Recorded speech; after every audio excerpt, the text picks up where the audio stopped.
Cabinets might seem simple to clean, but you might come up against some serious cleaning challenges when you go to tackle your cabinets, and there are definitely some things that you need to take into consideration before you get the job done. So in this video, I'm gonna walk you through how to clean your kitchen cabinets exterior, and we'll also talk about a few interior kitchen cleaning cabinet tips as well. I am not going to try to say that 3 times fast. And just a quick reminder, if you haven't done so already, to subscribe to the Clean My Space channel and give this video a thumbs up if you love cleaning with microfiber cloths, because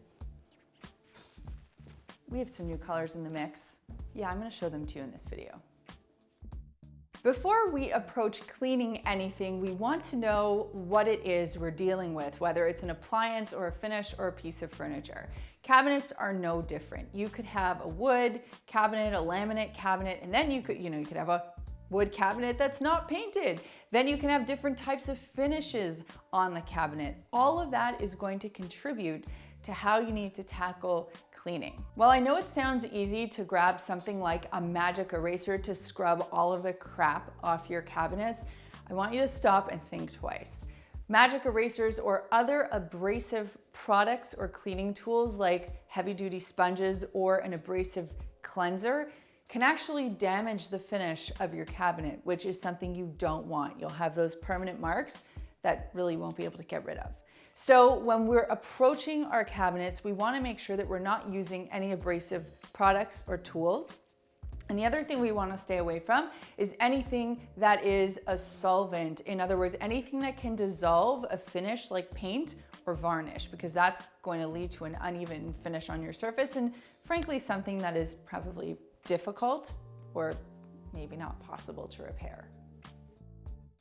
For the products and tools that you should be using, I always recommend to start with the simplest stuff and work your way up only as needed. That way you're not using anything overly harsh on a surface that could have done just fine with something much more basic.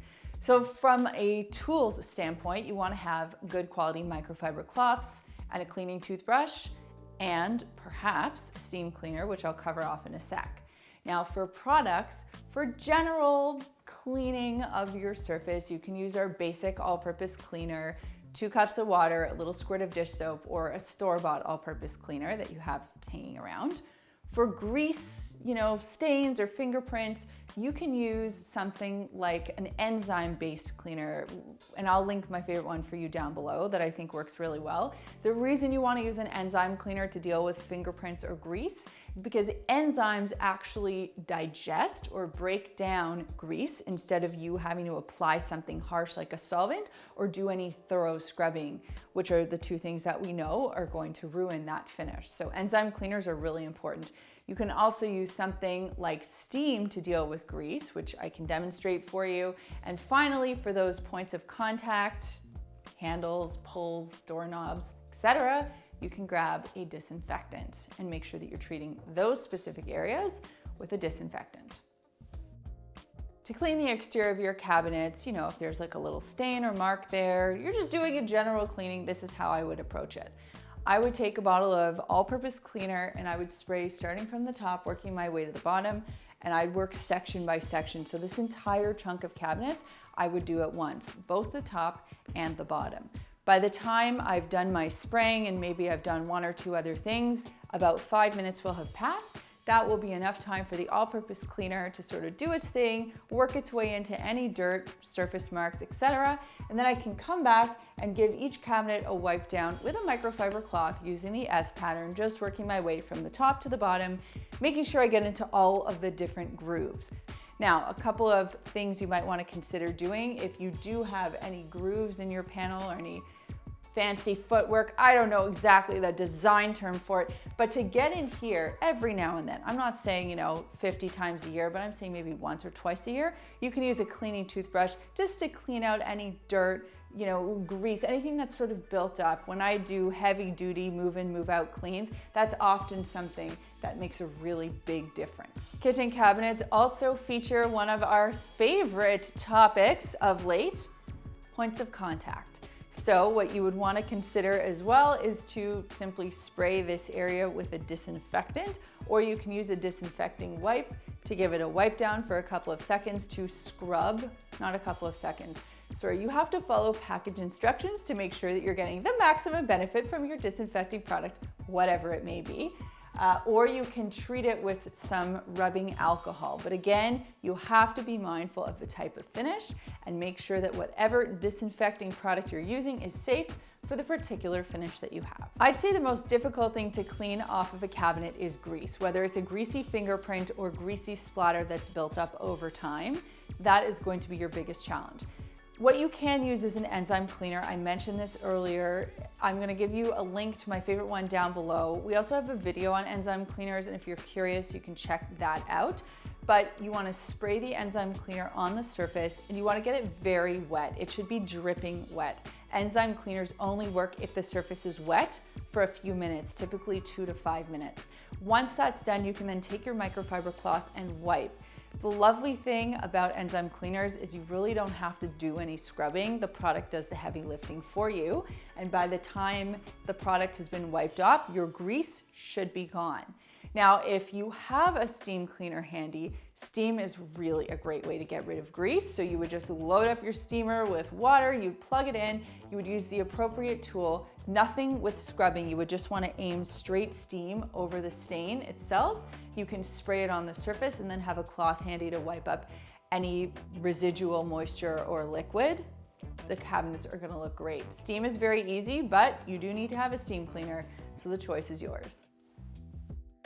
To clean the interior of your cabinets, it's pretty straightforward. In fact, you can use any of the products that we've already talked about to tackle the exact same issues inside. I will say if you have a steam cleaner, it is really easy to just blast some steam in there and give everything a good wipe. One thing I will recommend, particularly if it's a pantry or somewhere where there are lots of crackers and chips and nuts, you know where this is going, is to remove everything and then give it a really good vacuum using a vacuum with a brush attachment or even a little handheld broom, just to sweep all of the schmutz out of there before you start wiping down. You might also notice that there are some stains or some slide marks from, repeated motions of you like sliding cans out. If you do see that, something you might want to consider is using some shelf liner. It's pretty inexpensive, and the nice thing is it preserves the surface inside your cabinet.